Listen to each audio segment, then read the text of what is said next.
Hello, ladies and gentlemen, boys and girls. I'm Terry Price. I am Harold Presley. And you've tuned in to The Spook Show. Thanks for joining us. We're glad to have you. Man, over these last few weeks, it's been great. We've Yeah. had a lot of great shows, and man, we got a lot. You know, we're about to wind up our season here. Yeah, we've only got a few long. shows left, I think. And by the way, we will do a recap show, and it may be a special kind of recap show. Yeah. So keep your ears open for that. Now, what you're listening to, if this is your first time to join us, this is The Spook Show. It's a regular guy look at the spooky, paranormal stuff that, you just can't explain. And sometimes you can't go to sleep afterwards. I know from personal experience that's a problem. That can happen, okay? And we want to know your stories. You don't have to come on with us. Send us your stories. Send us your spooky stuff. And these can be anything. And people say, well, is it only like ghost stories? No, it's not just that. UFO, Bigfoot. Terry loves Bigfoot. We got a great 2-part Bigfoot show. If you haven't checked that one out, go check that out as well. But send that all to us at pricepresleyshow@gmail.com. That's right. We've got to hear from you because without you, we have no show. As Harold said, we'd be glad to tell your story for you if you'd like, and we'll let you be anonymous. We will not say your name if you don't want us to, and we will not give locations or anything like that. Or if you want to tell us your story yourself, still go ahead and email us, and if the story makes Harold shiver enough, that'll make Terry very happy. Okay, all right. And by the way, we're based here in Bryan, College Station, Texas. Okay, now if you're listening to the show somewhere else in the world, send it to us. We want to know, especially if you're somewhere else. We want to know what's going on in your part of the world. Not only that, but you can go down in the comment section on YouTube or even on our Facebook page and tell us where you're from, where you're listening from. Man, I would love to know where you're listening from. We'll give you a shout out. Okay, That's right. And by the way, I do want to say this. You can catch the show. If you listen to it, you probably already know this. YouTube page. Go to Price and Presley Spook Show there. And also on Facebook, facebook.com/Price Presley Spook Show. Go there, like our pages on both those places, and give us a subscribe, give us a like, give us a comment. Okay? Yeah, reach down there and click on that subscribe button because that helps us keep this show going. That's really important. And comment. Yeah. Comment. Let us know what you think of the show. Harold, this is our first season. Harold and I have never done a podcast. No, never done it before. So if you've got some advice for us, and we'd love to hear it. Just go down in the comment section and let us know what you think. Yeah, we've had all kinds of interesting stories and interesting people. We've had Bigfoot. Yeah, we've had ghost stories. Today we have a story that is spooky, but it's very real. It's very real, and it involves. I mean, they're all real, but this is very real here. This involves a near-death experience, and we've not talked about that or anything. No, we haven't had anything like that before. Today we have joining us a lovely lady by the name of Sharon. Hello, Sharon. Hey, guys. How you doing? We're doing great. Great. Thanks for joining us. Welcome to the show. Well, thanks for having me. I'm really excited. Sharon, to get started, why don't you fill us in a little bit about yourself? Yeah, a little bit of your background. Well, I have a lot of family in Texas. My mom was born here. I was born in Southern California along with my sisters and brothers and raised there. And then in our late teenage years, she moved back here, and then everybody ended up following her back to Texas. 2 beautiful daughters, 2 wonderful grandbaby boys, and 1 more grandbaby boy on the way. Wait a minute. I've got to stop you right there. You said you have grandbabiys? I do. So you sound like you're 20 years old. I mean, oh my goodness. Oh my God. Wow. I look like it too. Okay. Okay, so your experiences began when you were quite young, right? Starting with a near-death experience. Is that correct? Yeah, I was about 3.5, 4 years old. My mom put us down for the night. When she came into the room, I was screaming and kicking the covers off the bed and just having an absolute fit. I had a dream or a vision in the middle of the night. There was a lady, she had a long white gown on. She had a young boy, he was maybe 3, holding his hand. And she just approached my bed, walked towards me and held out her hand. And I just slid my feet off the side of the bed and stood up and took her hand. I wasn't afraid of her. She seemed really peaceful. The boy seemed fine. We started walking. We were outside the house. We were walking towards what looked to be a forest. There was a path. Everything seemed really serene. But the closer we got to the edge of the forest, the more frightened I got. Something just kind of snapped and said, if you go in there, you're never coming back. And like I said, I was 3 or 4. I was really young. And I tried to start pulling her hand out of her hand, but she would not let me go. She didn't really flinch or look down at me or try to scold me or anything. And the little boy really never looked over at me. I just was in a panic, and I could not get my hand loose from her hand. And she just continued walking towards this dark forest down this path. I guess I'd made quite a bit of noise, and my mom came in to check on me, and I had a really high fever. They couldn't get the fever down. They ended up taking me to the ER and had some crazy viral infection that they had a really hard time getting me over. Well, that's really interesting. You know, when you have a fever, oftentimes you can hallucinate some things, but that's an awfully vivid hallucination. Yeah, and you said you were like 3 or 4, you said? Yeah, and it's really never left me. Like, I could describe her to the T. She was tall and thin. She had long curly brown hair down her back, showing this long white kind of a robe. She was real pretty. She didn't seem threatening. Like, when she reached out her hand, I just took it. She had another child with her already. And I didn't feel any fear until we got to the edge of that forest. When we got to the edge of the forest, something just clicked. If you go in there, you're not coming back. Like, you can't go in there. And I instinctively just started trying to get loose of her, and she would not let go of my hand. And she just continued walking. She didn't look down at me. She didn't look at me like, what are you doing? Nothing. She just kept walking, but she would not let me go. Well, how did you get away from her? My mom woke me up. I see. So and I took all the covers off the bed and was screaming and kicking. And do you feel like this was a near-death experience, or just a very, very vivid trance, hallucination, dream? What do you feel like it was? Because of how sick I was, how high my fever was, I don't really know if I was being crossed over to the other side or if it was just because of the high fever. It was terrifying. It really messed my head up. Whatever it was. I just felt fever. Yeah. Were you able to tell your mother what had happened? Yeah. I mean, and as much as a little person like that could try to explain what had happened, right. Of course, I had a really high fever, and they took me to the ER pretty quickly. And we've talked about it over the years, and I mean, I was inconsolable. I was pretty flipped out. Wow. Okay. I can't imagine what that must have been like, especially being that young. Being that young, yeah. I'm amazed that you actually remember it from being that young. It must have made quite an impression on you for you to remember it after all these years. Yeah, it's never left my mind. Wow. Things like that can be very vivid. I remember I had a dream. We lived out of the country at the time, and I had a dream that I was being carried off by Bigfoot. And no, I'm serious. But you love Bigfoot for some reason. This is the reason why, because I was traumatized at that age because we had seen the Legend of Muddy Buggy Creek, and my dad used to terrorize us and everything. But I had a dream that Bigfoot was carrying me off out through the woods, and the scary part of it was I could see, he had me over his shoulder, and I could see my dad standing in the front of the house calling for me, looking for me, and I was trying to scream out to him, but I couldn't. And oh my God! This thing was just carrying me off into the woods, and I'm trying with all my might to scream for my dad, and I couldn't make a noise at all. Oh, so and I remember, and that was I must have been about your age. I'm 5, 6 years old, somewhere around there. Yeah, somewhere. And to this day, I can see it just like it had just happened. So I know how vivid they can be. Now, after this happened, how long was it before paranormal events began to take place? Well, the next thing that really I remember the most, we'd moved to Oakview, California, a small town up in the mountains. We were in a new housing tract, so the houses that we moved into were just built, and they were built around a whole bunch of old ranches that had been in the area for a long time. And our house was built right next to a ranch that was owned by a doctor. We'll just call him Dr. M.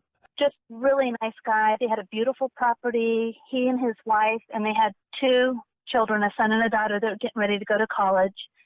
I think they were in 11th and 12th grade when we moved in. And we saw Dr. M a lot. He would come out and mow the lawn, and he would talk to us, and sometimes he'd let us come swim in their swimming pool. They had a really beautiful property, private swimming pool, horse stables, horses. He was just really a very gracious man. We never saw his wife much. There was always just some understanding that she had some mental issues, and she didn't really come out of the house much. You'd see her standing in the window sometimes looking out, but she didn't venture out. Could you see her window from your bedroom?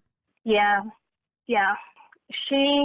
After we'd lived there a couple of years, I think we moved in when I was 7. When I was 9, when the 2 kids got ready to leave for college, she shot herself during the day. She Oh, what? man. Wait a minute. She did what?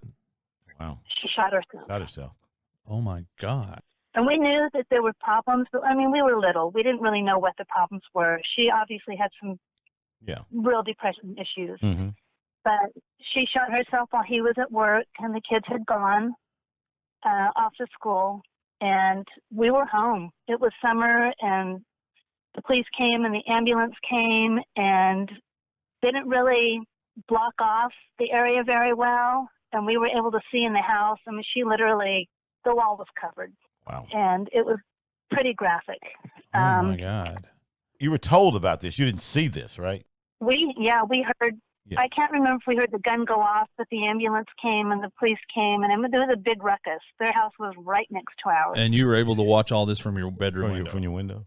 Well, we actually were outside. We went outside. Oh, my God. Standing outside on, like, your porch. We were there, and oh, my God. we were trying to peek and see what we could see, and oh, yeah. The wall that we could see was pretty much covered. It was not a good situation. Wow. That's a terrible story, but where's the paranormal? So the room that she shot herself in was closest to my room. My room was on the corner of the house, and my room was closest to the room that she actually shot herself. I could hear her at night crying after she shot herself. It just these long, mournful, sorrowful cries. She would just be crying. I couldn't see her, but I could hear them. They'd keep me awake at night. I could just hear her out there just crying. Okay, let me ask you this. You said you heard crying. Now, how do you know it's her? How do you know it wasn't the man? No, it was coming from right outside the area that she shot herself. And, I mean, Dr. M was a big, burly man. This was a very feminine, sad cry. I'd hear it a lot at night. It would keep me awake. It would scare me for a while. Now, did anybody else hear the crying besides you? No.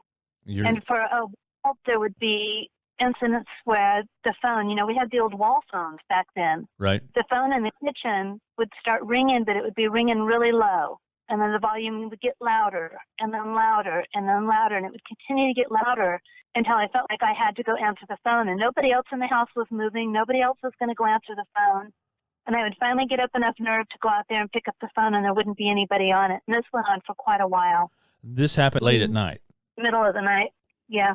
We ended up moving when I was about 11. How many years did it go on that you heard this crying? About 2. She shot herself when I was around 9, and we moved. My parents, stepfather and mother, split when I was 11. So pretty much the whole time you were living in a house, you heard this going on. Yeah. Off and on. Yeah. Was it every night? No, it wasn't every night. Sometimes it would be weeks that I wouldn't hear it, and then sometimes it would be solid a week or a week and a half that I would hear it. Wow. It, again, was really young, but it terrified me. And it made me so sad that I could hear her and how sad she was. I mean, it's just awful. After it happened, the kids were in college, and he was there by himself, and he was not the same person. It was just horrible. It was sure. When all this was going on, did you tell in your family what was going on, what you were hearing, what was happening? Yeah. My mom had remarried, and we had a stepfather, and he was kind of a no-nonsense, I don't care how scared you are at night, you're not supposed to come to our bedroom kind of guy. And so while all this was going on, I really felt like most of the time I was just on my own. I would try to explain to my mom what I was hearing and why I wasn't sleeping. It affected my schoolwork. I mean, I was tired all the time. I wasn't getting any rest. Wow. But she was in a new marriage, and he pretty much laid down the law. And I mean, there were times where all I wanted to do was jump out of bed and run to their room. I'd be so scared I'd be laying in the bed and I'd be like paralyzed. I couldn't move because I was so terrified. Wow. I can't imagine how that would feel. I mean, I've been scared. When I was a kid, I've been scared bad enough that I didn't want to get out of bed, but I was always allowed to run to my mom and dad's room same here. If I needed to, Now, you were probably relieved, I guess, when you probably moved out of that house a bit. Yes. This is like your childhood when you see something that graphic. That's right. And something like that happens. And then I don't know why she was connected to me. I don't know if it was the proximity of the rooms, the proximity of the room that she shot herself, or if I was just the person in the house that was more in tune with what was going on and could hear it. But Yeah. I mean, I would say, I don't want to hear you. Like, why isn't me? Like, sometimes I would talk back to her and, you know, she never talked back. I could just hear her wailing. Yeah. That would be, hearing a constant wailing would be a horrible, horrible thing, especially knowing that what had happened. What over you'd there. seen, yeah. I imagine that would I affect. mean, you didn't see the event, but you saw the aftermath of the Yeah, event, so yeah. you know what had happened. Good Lord. Wow. That's quite traumatic. So what's the next experience? What happened after that? You know, after you moved out of that place, what's your next experience happen? After we moved out, things went along pretty normal for a while. I got married and I had Brooke, and didn't really have any significant things happen. My ex and I were house shopping. We were living in a duplex and we had Brooke, and we decided it was time to try and buy a house. Of course, my ex wanted a lot of house for what little money we had, and he was really strict on the realtor that we were using, and the realtor was trying really, really hard to find us something. And he called one afternoon, Saturday afternoon, and said a house came on the market that he thought we would like, that for the neighborhood it was really a good price, and that he had just gotten a listing. So we went to the house to see the house. I really liked the house. It was kind of a 1950s, mid-century type of house. I've always gravitated towards the older things. I don't know why, but always have. Definitely not something my ex would have liked. He took one look at it and was like, no. He liked everything new and shiny. But I was pretty intrigued by the house. And while he stood in the living room and talked to the realtor, I started walking through the house just to look at everything. I knew we were never going to get this house because he would never have lived there.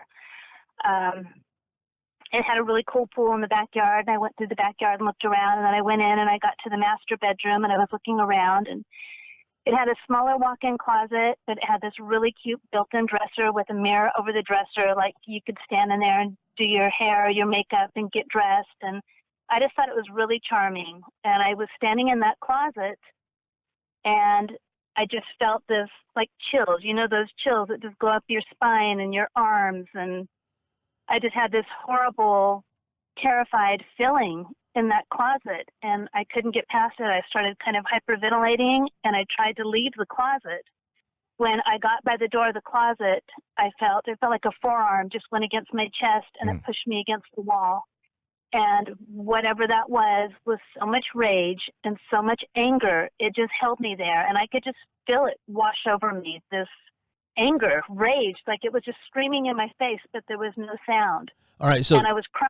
You physically felt something touch you and push you back against the wall, but you couldn't see anything. He slammed me against the wall. Yeah, that's me. I'm gonna tell you right now. Yeah, I'm walking into the living room. Honey, we're not getting this house. Let's leave right now. Yeah, Let's go. can we get a come on, man? Come on, man. I'm not, let's hit this. Now, just to be clear, so we can get the timeline right. The last experience you'd had, you were about 11, and now you're married. Yeah, about 27 years old. Mm-hmm. At this point, I was bawling. Whatever was holding me up against the wall. I was hyperventilating and crying. When it let me go, I just slid down the wall to the floor. You said that you felt this rage and this anger wash over you. Tell us a little about that. It was definitely a male entity. It felt like he was just screaming in my face, just screaming. I couldn't physically hear anything, but the amount of anger that whatever it was had in it that was pushing me against that wall went all over me. Wow. So once I composed myself enough to get off the ground, I literally crawled from the closet into the master bedroom and got up and ran to the living room where they were standing there, and I was crying. And of course, my husband's looking at me like, what are you doing, crazy person? And they couldn't calm me down. I was literally hyperventilating, and they took me out in the front yard because I needed out of the house. I was not staying in that house, not a second longer. And my just kept trying to downplay it, and eventually the realtor just stopped and said, I'm really sorry. He said, she's right.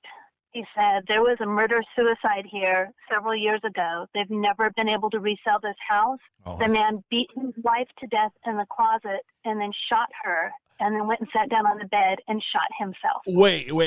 The man beat his wife to death in that closet. Yes. You were experiencing that event, is what it sounds like to me. Yeah. And it's making you emotional, I can hear. That must It was absolutely terrifying to know that something could touch you from the other side, or that could make you feel that much rage and that much pain.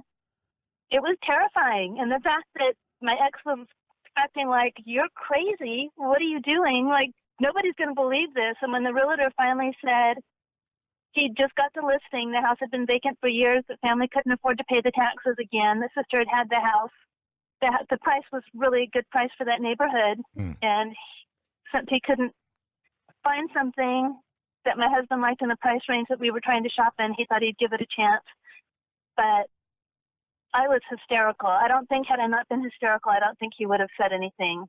So he was trying to keep that part of the house quiet. Well, yeah, wanted to sell it. Well, I bet that made him feel really stupid, though, whenever you went in there and experienced that. Had experience like that. Wow. Well, he said he'd walked through twice with the sister. The first time I asked her to make some repairs to the house, get things kind of ready to go because it had been vacant for so long. And then they went through and looked at the repairs, and he said he honestly never felt anything in there. And my husband said he did not feel anything in there. Well, because they were male. Yeah, that probably is the case. Wow. It was enough to, like, literally my legs were out from under me. I couldn't stand. Well, I literally hit the floor. Now, let me ask you. You didn't buy this house, right? Oh, heck no. Okay, I just want to be clear on that. You did not get this house. No. We've talked to people before on previous shows and that have had things going on in their house. And at least with this last couple that we spoke to, the stuff didn't ever go away. It didn't escalated. No. Escalated, yeah. So had you bought the house, this is something you probably would have had to deal. I couldn't imagine what it had been like for you had you bought the house, your husband be at work and you being at home with the kids or whatever. That would be a horrible nightmare. Brings in mind that movie called The Entity. And oh yeah, you remember seeing that? I've seen it. Yes, that's scary stuff right there. Well, I'm glad you didn't get that house. That's what I'm glad about. Me too. No, I don't know if it was leftover energy in the house or if it were an entity. I'm not sure. Well, the fact that it touched you. That's not a residual response as far as I understand by the definition of a residual haunting. That takes energy. The only other thing that I could say is possibly you were perceptive to this, and so perceptive and so able to get in touch with the emotions from that event that maybe it caused your body to feel and react the way that it did. Either way, it's extremely paranormal in my mind. And maybe this entity or whatever it is, sensed that she could sense things going on there and was fearful and was, threatened.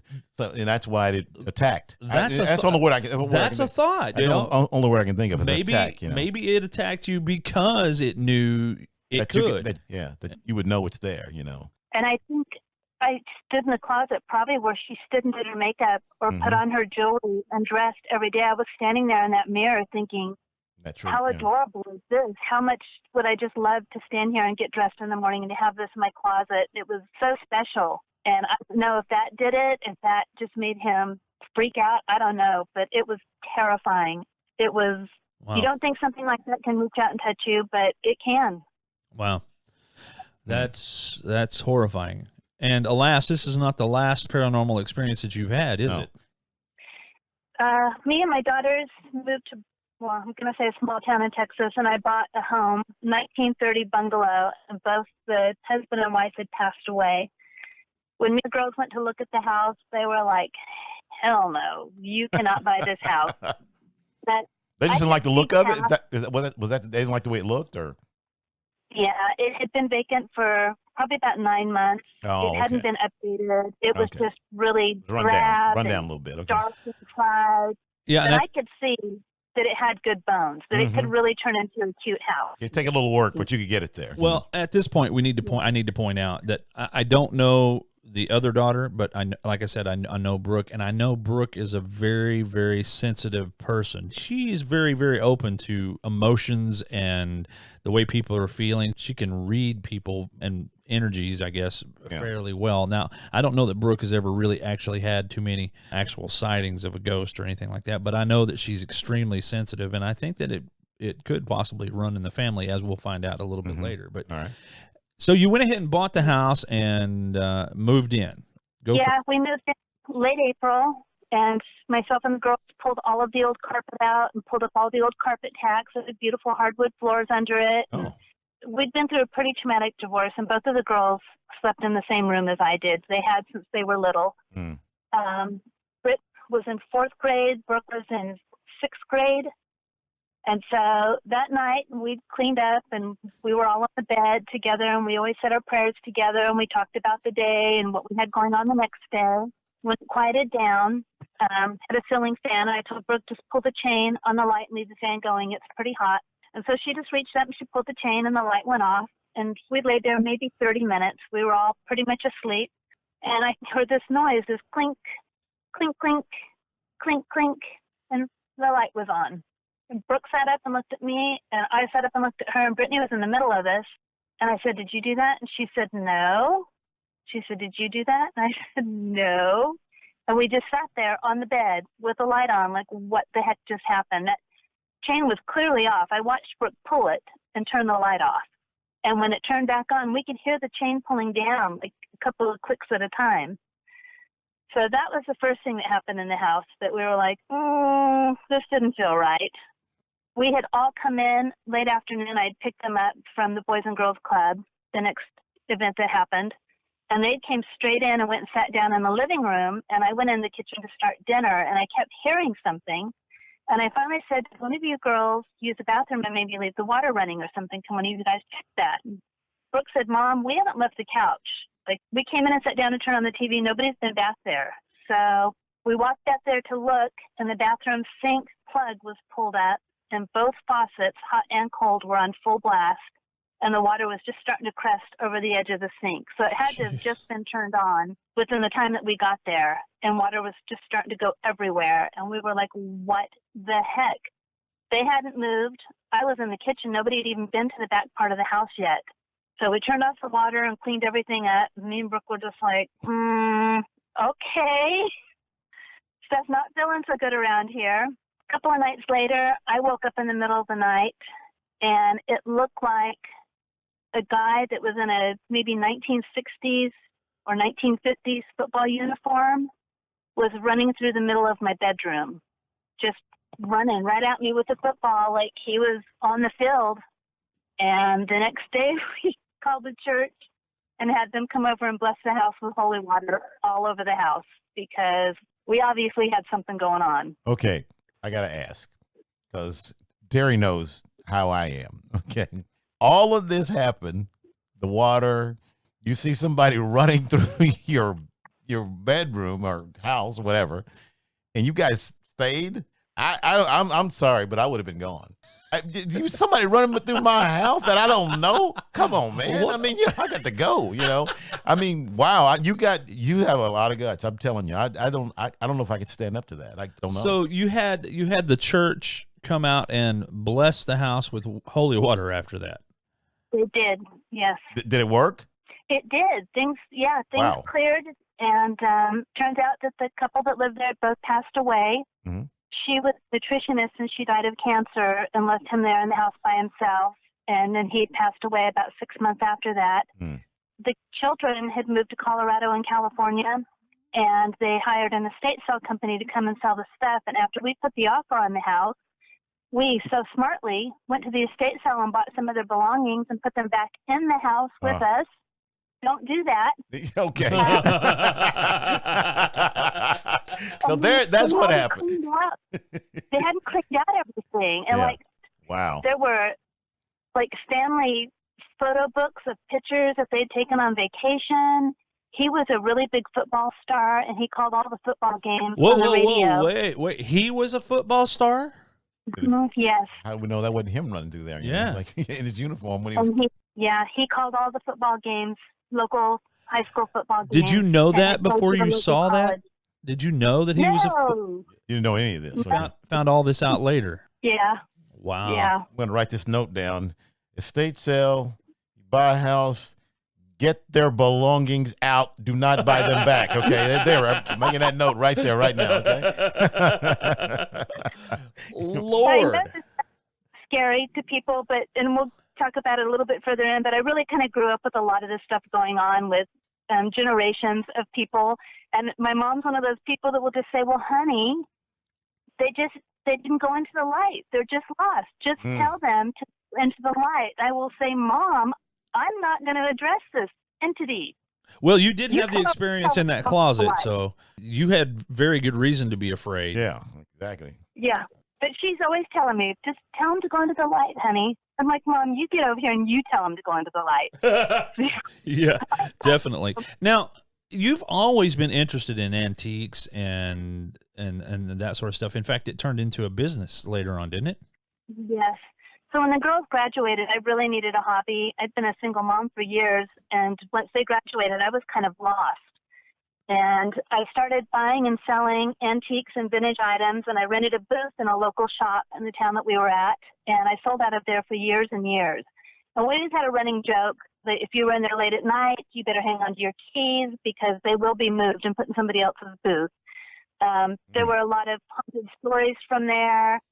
I got to the point where I worked all day, and I would do the estate sales on the weekend, and then I would clean everything up and price it, and then I would try to go on like a Monday or Tuesday night and reset my booth, put all the new stuff in there. I got where I couldn't go in there at night. I'd call my mom and say, can you come with me? Because I don't want to be in here alone at night, especially if it were winter and it got dark early. I would only have a short amount of time before it was dark in there to get my stuff in. I always could feel stuff in there. I'd always get frightened when I was in there at night, and I did have two pretty significant experiences in there. Once with the owner that ran the shop. We were pretty close friends, and one Friday night we were just hanging out after the shop closed. We'd had a pretty busy day. She ran the shop. We just rented the booth space, and we would just come in and put our stuff in there, and she would sell it for us. But days that we could be around, we'd go out and hang out with her and hang around in the booth and talk to customers. So that Friday night we had stopped and got some food and got a bottle of wine, and we went back up to the shop and we had out the tarot cards, and we were just visiting and chit-chatting. And Kim, one of the other girls that had two booths in the back of the shop, had bought this amazing lot of vintage clothing. The lady had stuff from the 50s and the 60s and the 70s. It was amazing. She brought a lot of it into the shop, and we'd all been through it that day, and we're wanting to try it on and how cool it was, and we'd been talking to Kim about it, where she got it. So that night as we were playing around with the tarot cards and just laughing, and we had about half a bottle of wine, we could see down the hall of the shop, so that where the front door opened up, her kind of counter was there, and she could see straight to the back of the shop, and there were booths on both sides of the hallway all the way down, and Kim had the two booths at the back of the shop. We looked up, and a lady walked from one of Kim's booths across the hall to the other booth. She was dressed in one of the very cool 1960s outfits. She had one of those turban things on her head, and she just walked by. And when she got to the hall, she turned her head towards Leslie and I and just stared at us as she walked until she got to the second booth. And then she just looked forward again and went into the second booth. And we were like, oh, my God, what was that? Both of us saw it. We were afraid to move. Neither of us wanted to go down to check the booth. We finally got up enough nerve to go down and look in Kim's booth. There was nobody there. The outfit that she was wearing was hanging on one of the racks. Oh, geez. Wow. So you could see the actual outfit that this person was wearing hanging there. Yes. Oh my God. Well, what did this entity look like? Did it look, was it like smoky or see-through or just a shadow? Or it just looked like pretty much a normal person. She looked like she was maybe in her 50s at this time. The dress that she had on, those women wore those kimonos in the 50s and 60s, those loud kind of long kimonos. Yeah. That's what she had on. It had on like an abstract pink and green and blue and orange, like a very loud pattern on it. And she had a matching turban thing on her head. Well, this is a recurring thing that we've heard a lot on our podcast. People say when they see these entities, they don't look like what people say they look like on TV, you know, like ghosts that you can see through or that you can barely see, or they always say it looked just like you and me. It looked like just another person, like a real person. She did. Yep. She was obviously aware that we were there, because when she stepped into the hall area, her head turned and she stared at us the entire time until she crossed the hall into the next booth. Well, the scary thing is that her clothes that you saw her wearing were right there. Yep. Was there an exit in that booth? No. Just one way in and one way out? Yeah, and the front door is right next to the area where you check out, where Leslie's counter was. So for them to leave, they'd had to walk right by you. Okay. Yeah. No way for anybody to get out. Right. Yeah. That's They crazy. would have had to come up the hall about 4 booth lengths, so probably about 40 feet. They would have had to come up that hall and then walk in front of me and Leslie to the door. Wow. So after walking down there and seeing that, you know, the dress hanging up there, what happened? What'd y'all do then? Just continue to hang out? I mean, we really kind of started laughing. Leslie had seen a lot of stuff up there. There were a lot of stories. You guys so that calm. was my first real goodness. big experience up there. Wow. I couldn't have got out of there fast enough. I mean, wow. You guys are just amazing. Yeah, if it had been Harold, you'd have heard a "come on, man," and then saw an outprint in the wall where he'd run through the wall to get No, out my of there. first thing, I would have looked. I would have done that. I would have looked at my friend and said, "Did you see that? Did you see that person? Let's go down there and see if that person's there." Okay. And then when I went down there to look, and the dress that I saw this person in is hanging there, I look at my friend and go like, "We gone." That's it. No, that's it. I'm good for the night. Too bad we can't stay. Well, I'm gonna tell you right now. See, I'm the other end of this thing. I don't want to tempt any of this, but when you mentioned tarot cards, I checked out right then. I'm sorry. I had a friend that did tarot cards, and she wanted to give me a reading.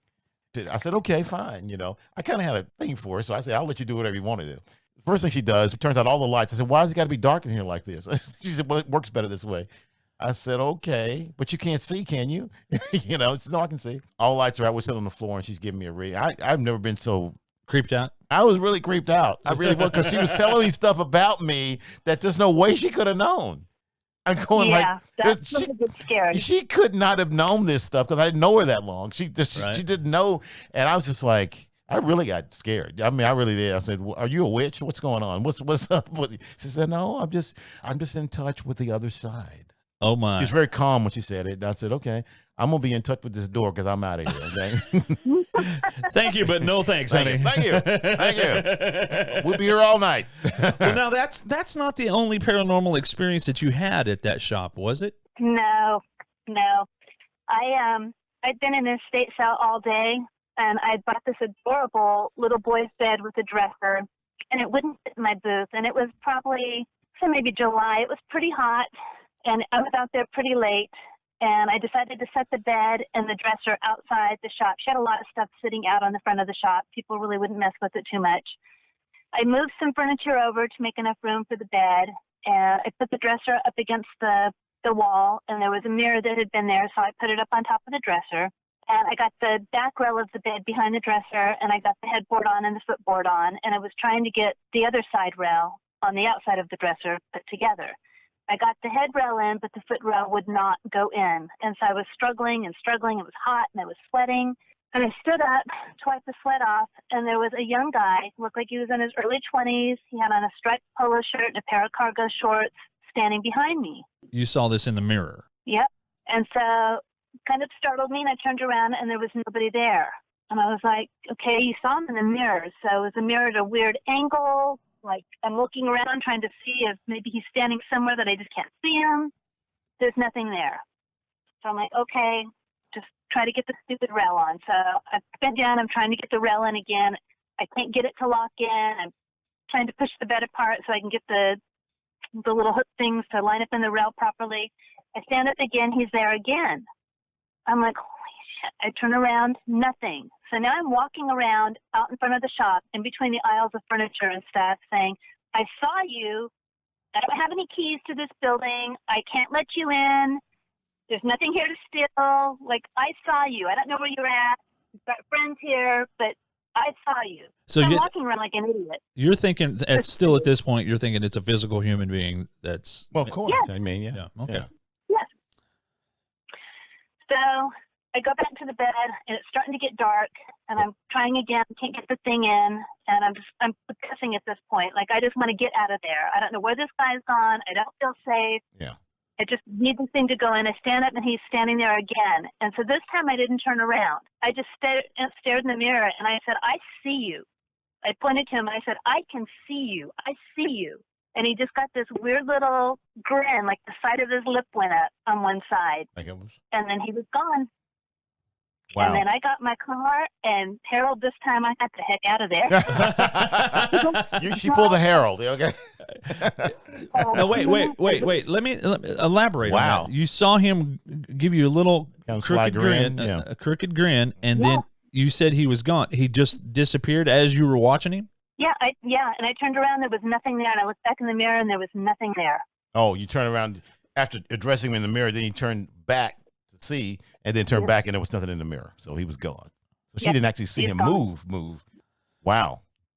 That's something. So I attached that bed, if that was his childhood bed, or if somebody else brought something to the shop that afternoon that he was attached to that was out there. Mm-hmm. But the time I saw him, I just stood there, and I just stared at him, and I said, I see you. I can see you. And he just got a grin on his face like, yeah, and then just got this little side of his lip went up on one side, and he got this funny little grin on his face. I was like, holy shit. Wow. What the heck? I wonder if antique dealers deal with this sort of thing. I was just thinking the same time. thing, because they're antiques and they belong to somebody, at some point, Well, you know that just gives credence to the stories, that it's not just houses that can be haunted, but things can be haunted as well. Something's attached to that for some strong reason or something.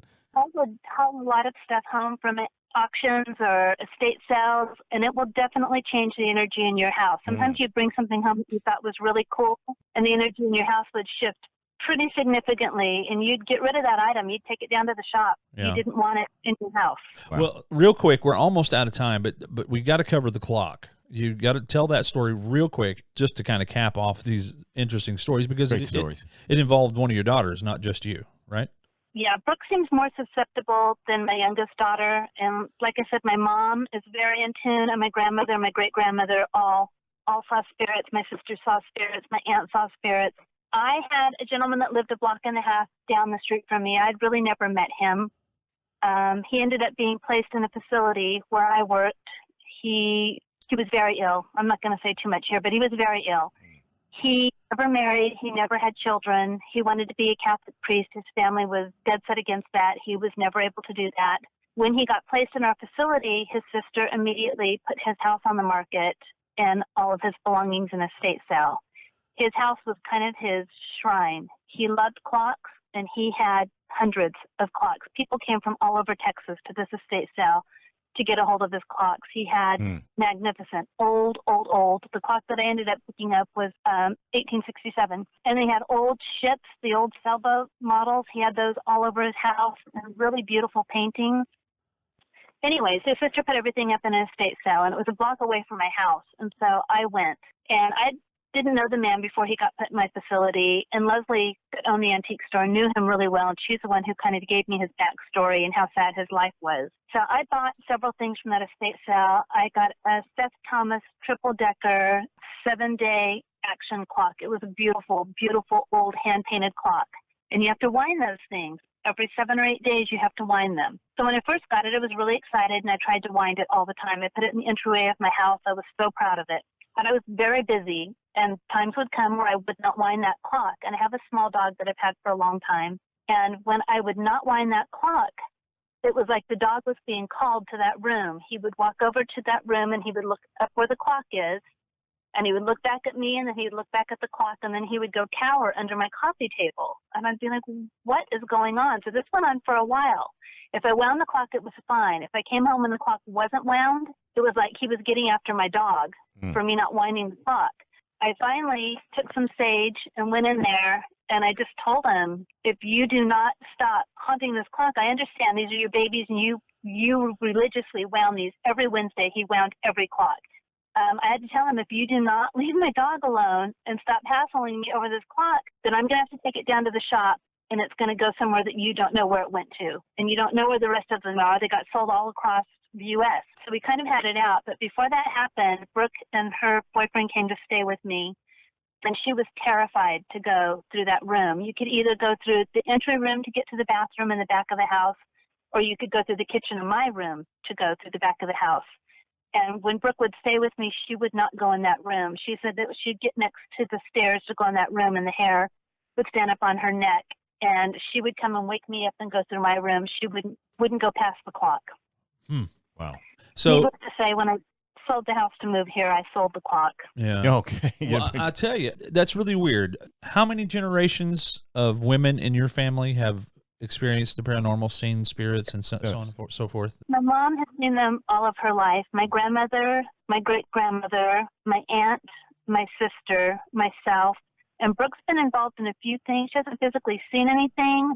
My mom can remember when she was young, maybe 4 or 5 years old. They were living in Coleman, Texas, going out to a swing set, and an old man would come and lean against the pole of the swing set and talk to her, and he was not alive. He was a ghost for sure. Oh, my God. She didn't realize it until she got a little older. Right. And then in the same house that they lived, it was a 2-story house, and her and my Aunt Joanne shared a bed together. And my mom said at night when she would be trying to go to sleep, a lady would come out of the wall, and she would be in like night clothes, and she had her hair all in a bun and stuff. She'd come out of the wall, and she'd go to the foot of the bed, and she would stand there and look at my mom for a few minutes, and then she would turn and go back through another wall. And my mom was never afraid.